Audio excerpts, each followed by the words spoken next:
खूप उत्साह निर्माण झाला। आधी युती झाली, युतीमध्ये अत्यंत कमी जागा मिळाल्या, तरी पण ज्या जागा मिळाल्या तशा निवडून येण्यासारख्या वाढीव 5 जागा मिळाल्या। आधी आमच्या 23 होत्या आणि ज्या निवडून येऊ शकतात किंवा आमचे मतदारसंघ होते अशा 5 मिळाल्या।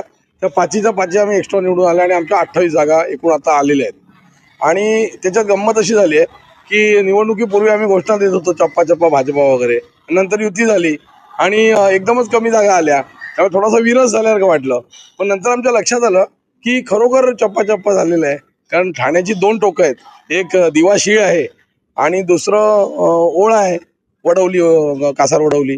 तर दिवाशीळ आणि वडवली दोन्ही ठिकाणी आमच्या जागा लागल्या, म्हणजे दोन्ही बॉर्डर्स मध्ये भाजपचं कमळ फुललं, भूमिपुत्र निवडून आले आणि मधल्याही जागा ज्या आमच्या नव्हत्या त्या ठिकाणी त्या वाढ झाली आणि आहे त्या आम्ही टिकवल्या। आणि म्हणून ते दिवाशीळ ते वडवली, भाजप वाढवली हा एक उत्साहाने अचानक घोषणा स्फुरली आणि ती कार्यकर्त्यांनी उचलून धरली। साहेब, आता सीट ज्या आहेत त्या बऱ्यापैकी आल्या आहेत। भारतीय जनता पार्टी जसा पारदर्शक कारभारासाठी महापौर पद महत्वाची पदं लागतात, त्याबद्दल काय भारतीय जनता पार्टी? हे बघा, महापौर पद मिळवणं हे काय आमचं कोणाचं व्यक्तिगत उद्दिष्ट नाहीये। पक्षाला महापौर पद हवं असतं।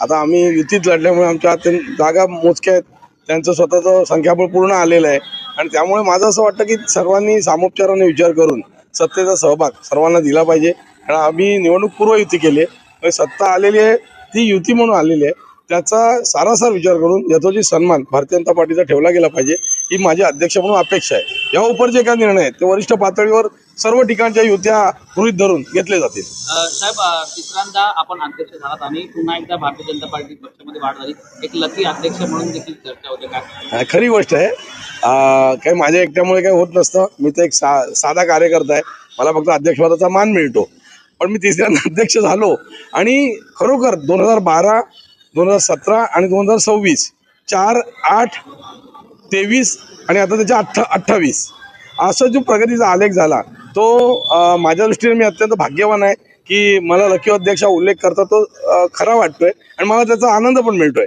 पण लकी असणं हा भाग वेगळा आणि सर्वांचं योगदान असणं हा भाग वेगळा। मला असं म्हणायचं आहे की आमचे प्रभारी निरंजन डावखरे, प्रमुख संजयजी केळकर, माधवीताई नाईक आणि सर्व आमचे पदाधिकारी यांचा अत्यंत परिश्रम, मेहनत आणि सामूहिक काम याच्यातून आम्हाला हाही अत्यंत कमी याच्यात पण सुरेख असा आम्हाला रिझल्ट मिळालेला आहे। आणि मेन म्हणजे रवींद्र चव्हाण यांचं मार्गदर्शन यामुळे आम्हाला हे लाभलेलं आहे। मी ठरलोय हे सत्य आहे, पण ते लकी पुरतच आहे, काम सर्वांचं आहे। मी असताना हे नेमकं घडतं याचं मला खूप समाधान आहे।